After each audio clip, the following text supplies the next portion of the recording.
আজকে রামপদার ইউনিয়ন বিএনপির উদ্যোগে আজকে রামপদার চত্বরে যে একটি বিশাল স্বাগত মিছিল অনুষ্ঠিত হয়েছে।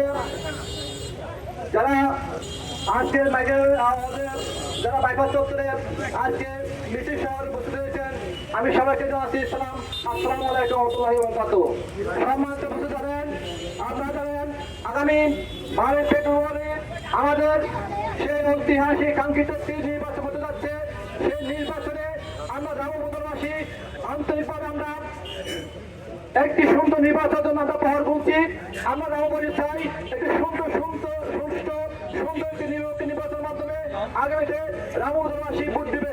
সেই ভোটে আমাদের রামক্রসবাজারের মাঝে মানুষের প্রিয়তা সাবেক সাধারণ নির্বাচিত সাবেক সংসদ বিএনপির কেন্দ্রীয় কমিটির সম্মানিত মৎস্যজীবী বিশেষ সভাপতি এই জনপদের জনতা প্রত্যেকটি মানুষের অহংকার এবং সকলের যিনি সবসময় সুযোগে বিপদ আমাদের রামপদবাসীর পাশে ছিলেন, তিনি আমাদের জনতা মুক্তমান কালু ভাই ডান্সিক প্রতীক নিয়ে নির্বাচন করছেন।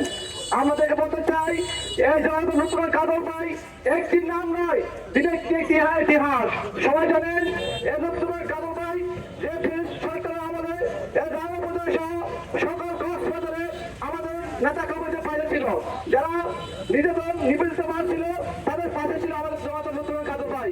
এই জনতা মুক্তমান কালু ভাই তিনি একজন পরীক্ষিত মানুষ, খুব ভালো মানুষ, সৎ মানুষ। এই রকম একজন নেতাকে তার শিষ্যে মনোনীত করাই বিএনপির চেয়ারম্যান আমাদের আগামী দিনে আমরা রামপদ বিএনপির পক্ষ থেকে আমি আন্তরিক ধন্যবাদ জানাচ্ছি। ঢাকাবাসী একটা কথা বলতে চাই, এই রামপদ মাটি বিএনপির ঘাঁটি, আমাদের প্রিয়তা মুক্তমান কালু ভাইয়ের ঘাঁটি। সেটা আমরা আপনারা যদি প্রমাণ করেছেন, আগামী 12 তারিখে ইনশাআল্লাহ প্রমাণ দেবেন। এই রামপদবাসী বন্দেশি জোট তাদের শীষে দেব আমার ভোট, আমরা তাদের শীষে সবাই ভোট দিবেন।